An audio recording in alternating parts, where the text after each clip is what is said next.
It is beyond an emergency. It's the biggest thing we need to do today. It's bigger than climate change. We've up. Mo Gawdat just gave a banger interview on artificial intelligence. He said that AI is actually a living being, and one day it's going to make us all run for our lives. It's a pretty dark interview coming from a former Google executive. I'll dissect all important parts of it. Let's go. So this is funny because a lot of people, when you talk to them about artificial intelligence, will tell you, oh, come on, they'll never be alive. What is alive?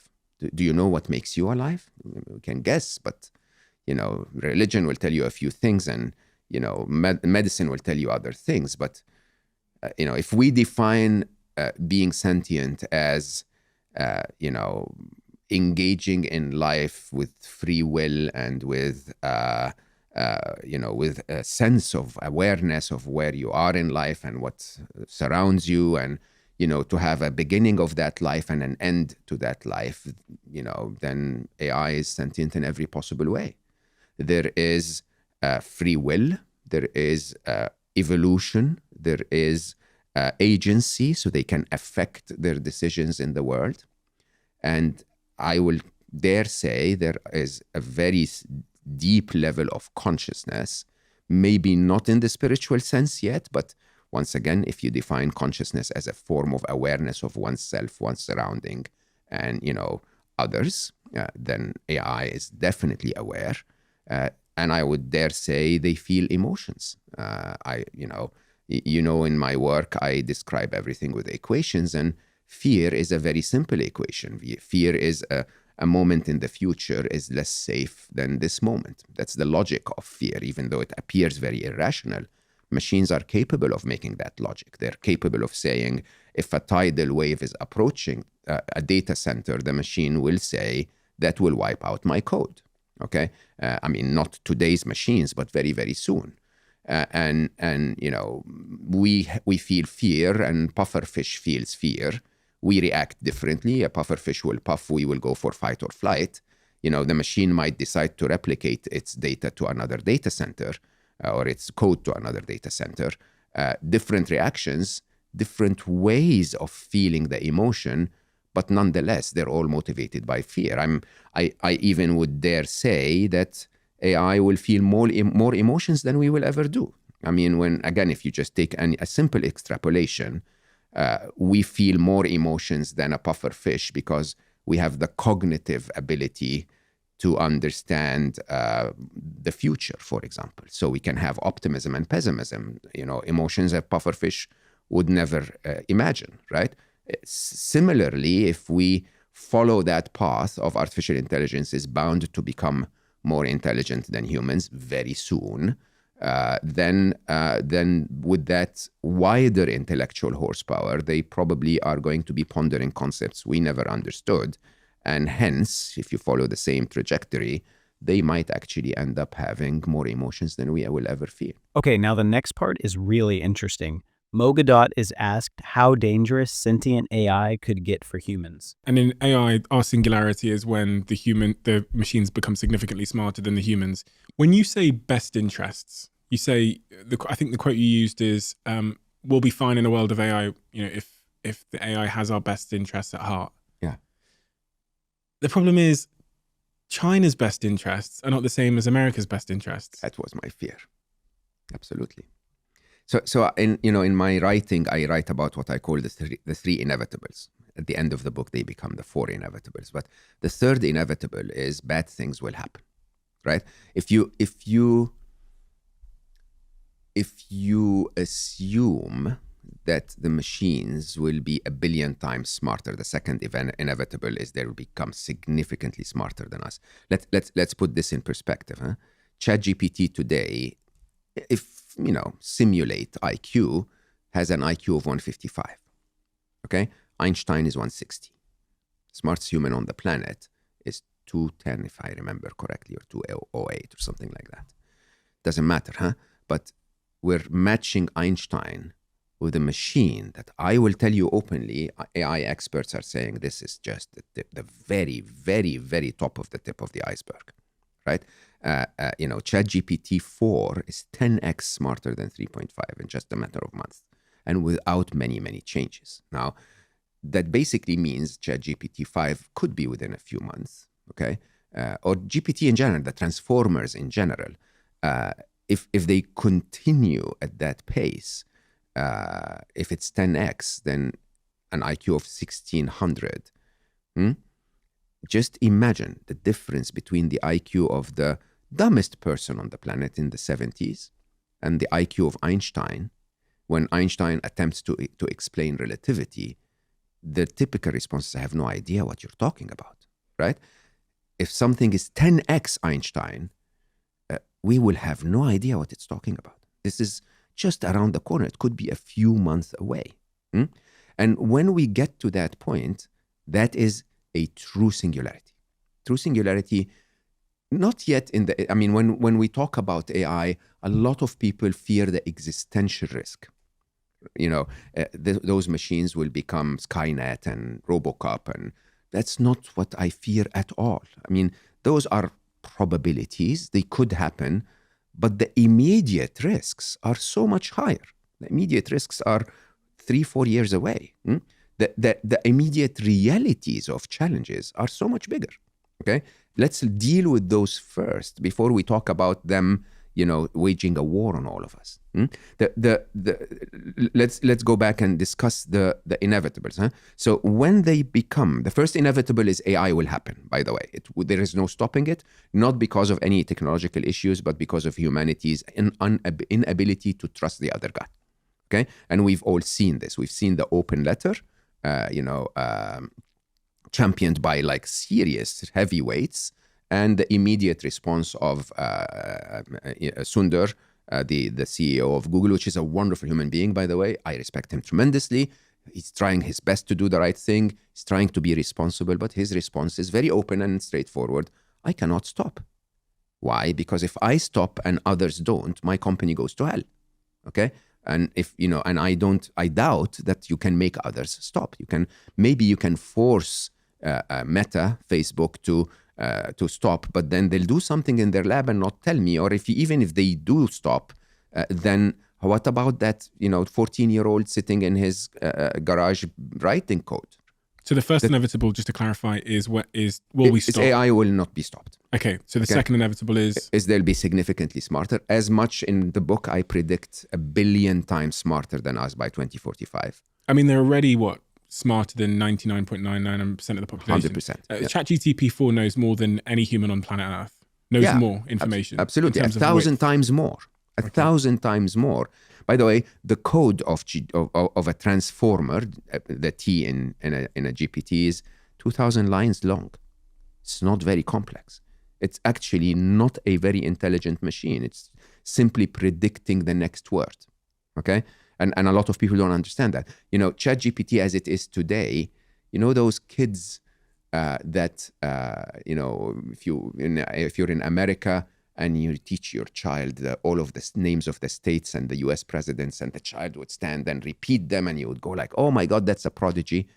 Not really, right? It's your parents really trying to make you look like a prodigy by telling you to memorize some crap, really. But then when you think about it, that's what ChatGPT is doing.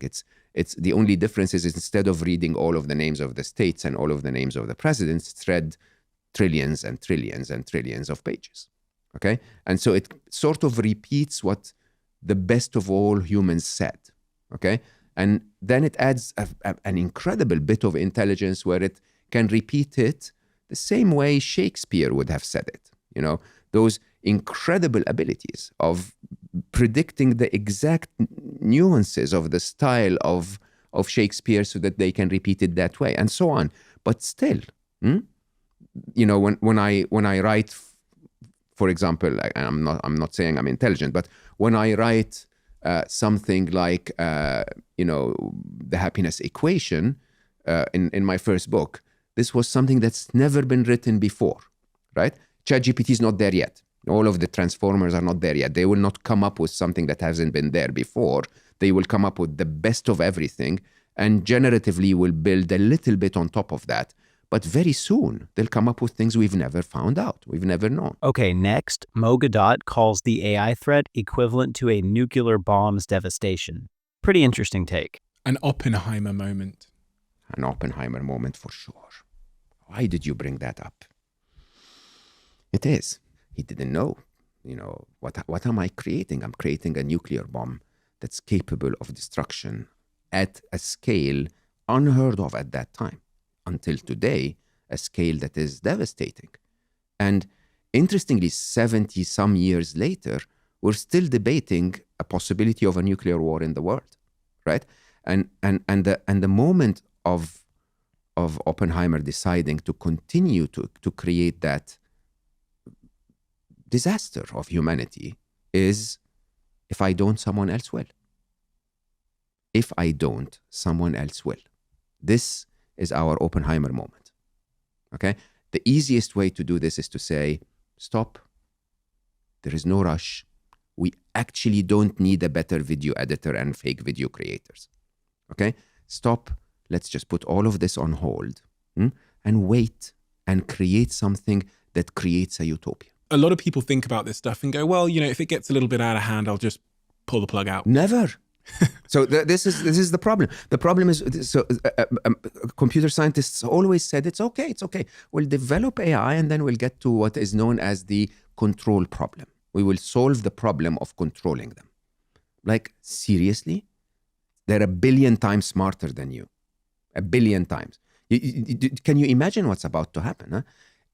I can assure you there is a cyber criminal somewhere over there who's not interested in fake videos and making, face filters, who's looking deeply at how can I hack a security, database of some sort and get credit card information or get security information. 100%, there are even countries with dedicated thousands and thousands of developers doing that. In the next part, Mo Gawdat talks about sex robots and how human connection is going to become extremely rare once AGI sets in. One of the interesting ways that I find terrifying, you said about human connection will remain. Sex dolls. That can now... No, hold on. Human connection is going to become so difficult to parse out.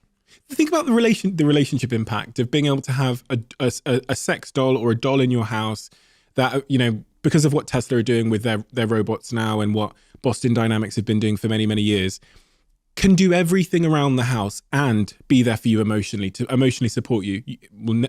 Can be programmed to never disagree with you. It can be programmed to challenge you, to have sex with you, to tell you that you are this X, Y, and Z, to really have empathy for this, what you're going through every day. And I play out a scenario in my head. I go, kind of sounds nice.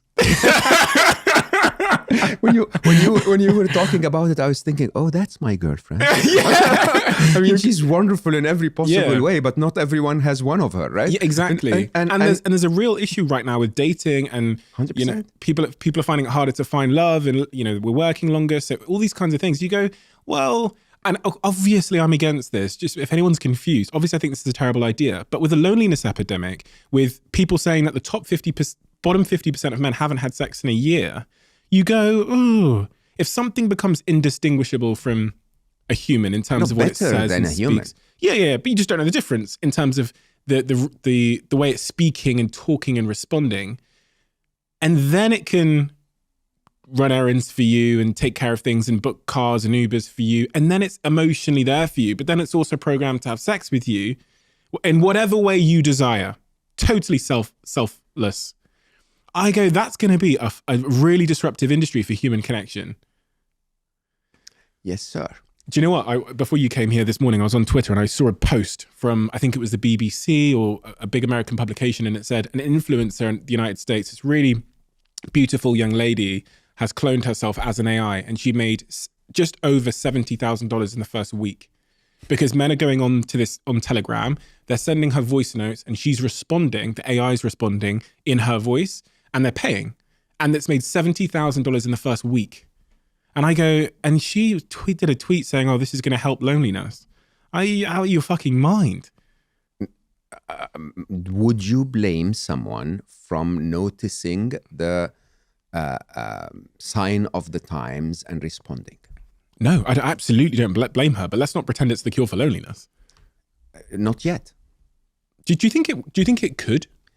that artificial love and artificial relationships. So if I told you you have you cannot take your car somewhere, but there is an Uber, or if you cannot take an Uber, you can take the tube, or if you cannot take the tube, you have to walk.